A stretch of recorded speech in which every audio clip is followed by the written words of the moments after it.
గౌరవ ముఖ్యమంత్రి నారా చంద్రబాబు నాయుడు గారికి, గౌరవ ఉప ముఖ్యమంత్రి పవన్ అన్నకి,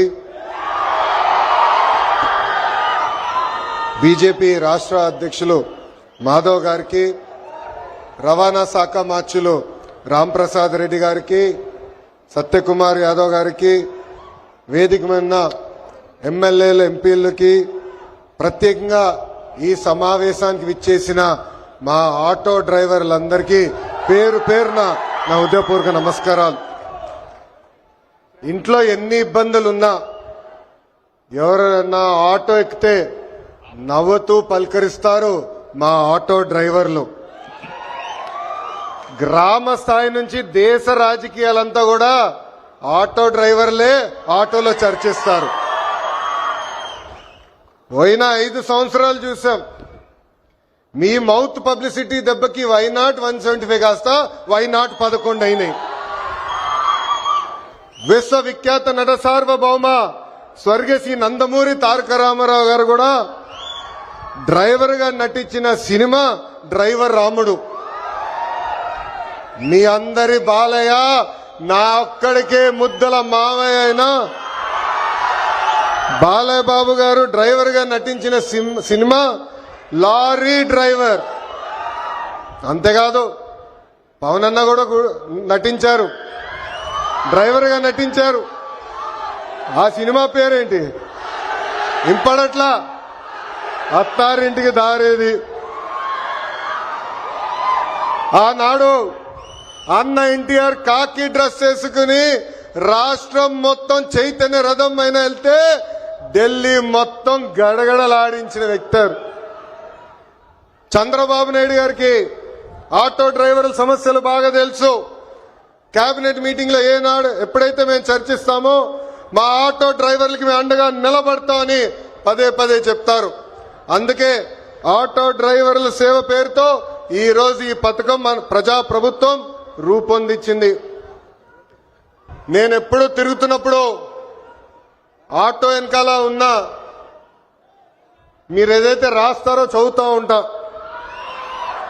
ఒక కొటేషన్ నాకు బాగా నచ్చింది. ఆ కొటేషన్ ఏంటంటే, వర్షం ఎలా పడుతుందని పిల్లలు అడిగినప్పుడు దేవుడు కురిపిస్తున్నారని చెప్పొద్దు, మనం ఒక్క మొక్క నాటితే ఒక్క నీటి బట్టు వర్షం ద్వారా వస్తుందని ఒక ఆటో డ్రైవర్ పెట్టుకున్నారు. అంటే ప్రకృతి పట్ల మనకున్న బాధ్యత ఆ ఆటో డ్రైవర్ ఈరోజు సమాజానికి నేర్పిస్తున్నారు. ఇంకొక ఆటో డ్రైవర్ కొటేషన్ చూసా, అందరూ బాగుండాలి దాంట్లో నేను కూడా బాగుండాలని చెప్పారు.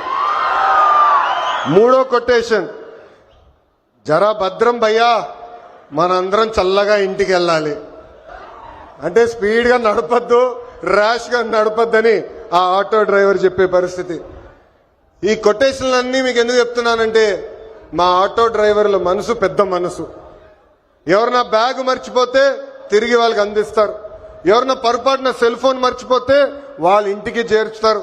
అంతేకాదు విలువైన వస్త్రాలు దొరికితే ఏకంగా మా పోలీస్ సోదరులు దగ్గరికెళ్ళి డబ్బులో లేని వస్త్రాలు దొరికినాయి, ఇది మీరు జాగ్రత్త వాళ్ళకి చేర్చాలని చెప్పే పెద్ద మనసు ఉన్న వ్యక్తులు మా ఆటో డ్రైవర్లు. ఆటో వెనుక నవ్వు తెప్పించే కొటేషన్లు కూడా ఉన్నాయి స్వామి.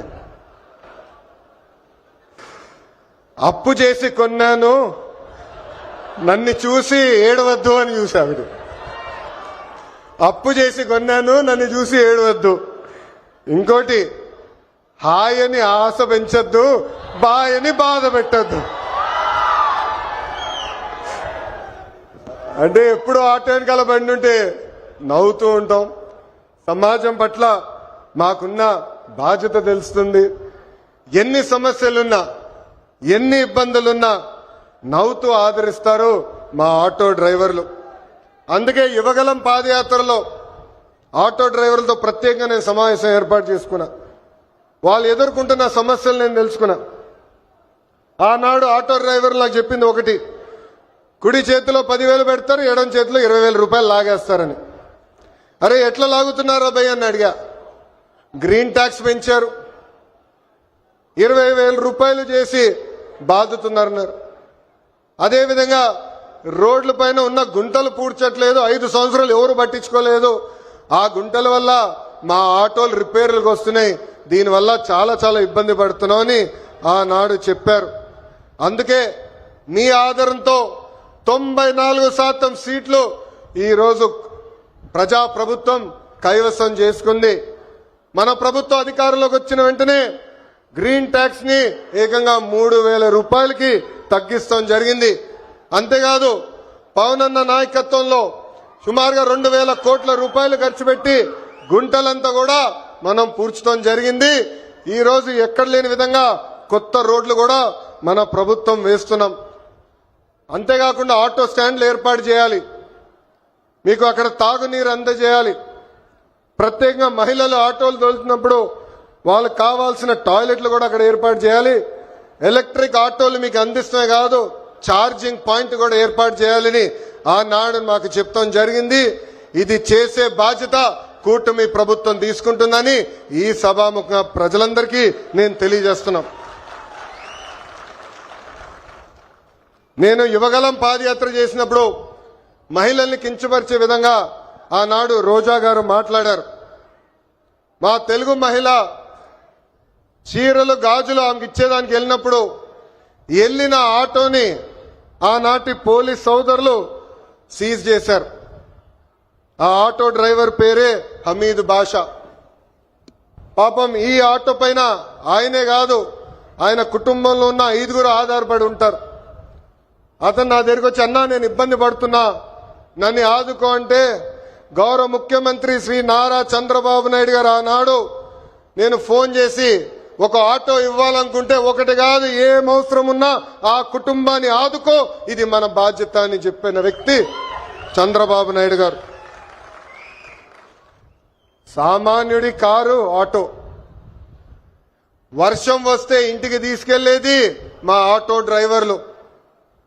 ఏకంగా చిన్న పిల్లల్ని సేఫ్ గా స్కూల్కి తీసుకెళ్లి తిరిగి తీసుకొచ్చేది మా ఆటో డ్రైవర్లు. అనారోగ్యంతో ఎవరన్నా బాధపడితే అంబులెన్స్ లాగా మారి ఆసుపత్రులు కూడా తీసుకెళ్లేది మా ఆటో డ్రైవర్లు. పనికి గాని ఆఫీస్కి వెళ్లాలన్నా, ట్రైన్ ఎక్కాలన్నా, బస్ ఎక్కాలన్నా ఫీడర్ వెహికలే మన ఆటో. మీరు ఆటో తోలి ప్రజలకి మెరుగైన సేవ చేస్తున్నారు కనుకనే మీ రుణం తీర్చుకునేదానికి ప్రజా ప్రభుత్వం ఈరోజు ఆటో డ్రైవర్ల సేవలు అన్న పథకాన్ని మేము రూపొందిస్తాం జరిగింది. కార్మికులు డ్రైవర్లు తమ వాహనాలు పూజలు చేసుకుంటారు దసరా పండగప్పుడు. దసరా పండగ అయిన కరెక్ట్ గా 3 రోజుల్లోనే ఈ రోజు ఆటో డ్రైవర్ల అకౌంట్ లో 15,000 రూపాయలు ప్రజా ప్రభుత్వం అందజేయబోతుంది. సుమారుగా 3 లక్షల మంది డ్రైవర్లకి ఈ కార్యక్రమం వర్తిస్తుంది. అందుకే నేను ఇక్కడున్నా మిమ్మల్ని అందరిని ఒకటే కోరుతున్నా, మన వృత్తిలో డబ్బులు ఖర్చు పెట్టాలి, మెరుగైన సర్వీస్ అందజేయాలి. అప్పుడే మనకు కూడా అద్భుతమైన మార్కెట్ వస్తుంది. ఆవకాయ పట్టాలన్నా, అంతరిక్షానికి వెళ్లాలన్నా, ఆటో అద్భుతంగా తోలాలన్నా మా మహిళలే చేయగలుగుతారు. నేను ఇక్కడికి వచ్చినప్పుడు ఏకంగా స్వర్ణలత గారు నన్ను నడిపారు. ఆమె ఇంట్లో పడుతున్న కష్టాలు నేను నేరుగా తెలుసుకునేదానికి అద్భుతమైన అవకాశం వచ్చింది. ఇక్కడ ఉన్న మగవాళ్ళ కన్నా మా అక్కనే అద్భుతంగా నడిపింది ఈరోజు.